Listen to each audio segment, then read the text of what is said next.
Асия К продолжает свое гастрольное турне по регионам. На этот раз артисты выступили во Владикавказе, Нальчике и Грозном в рамках Дней культуры Республики Коми.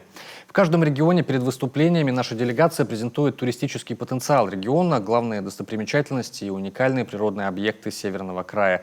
Из Грозного это уже 8-й регион по счету, репортаж Татьяны Супряткиной. Зрители с первых минут окунаются в атмосферу северной культуры. В фойе концертного зала развернулась выставка наших красот. Что могут увидеть туристы на Коми-земле?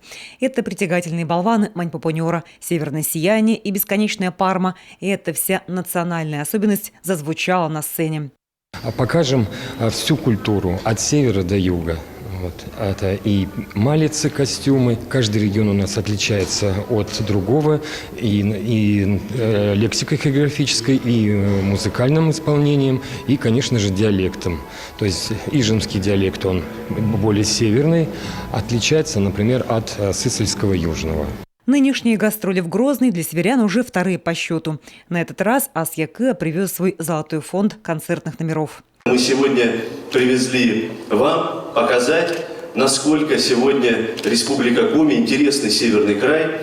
И я хочу искренне всех вас, дорогие друзья, в вашем лице всех жителей Чеченской Республики, всем тем, кому интересен север, а может быть пока еще не интересен, но будет обязательно интересен север, пригласить к нам в Республику Коми и пожелать вам самых добрых впечатлений от сегодняшнего события. На сцене народное гуляние, праздник оленеводов. Самобытные Ижма и Усцильма смешались с коми-частушками. За час зрители увидели традиции жителей от севера до юга республики. На Коми-земле очень, скажем так, большая разница народностей. И у каждой народности есть свои мелодии, свои традиции. И, конечно, наши специалисты ездят, собирают эти мелодии, обрабатывают. Мы это все в конечном итоге подводим, скажем так, к эталону и выносим на сцену. Каждое выступление – шквал аплодисментов. Хотя в зале есть свободные места. Зрителей рассадили, учитывая требования Роспотребнадзора. Гастроли Асия К проходят в рамках федеральной программы «Мы – Россия» и приурочены к юбилею Республики Коми. В рамках празднования столетия региона ведущие творческие коллективы отправились в масштабные гастроли. Они пройдут в 28 регионах России.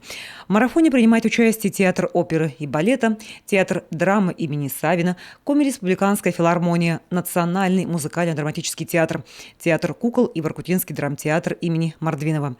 Гастрольный тур завершится в Москве и Санкт-Петербурге в мае-июне 2021 года.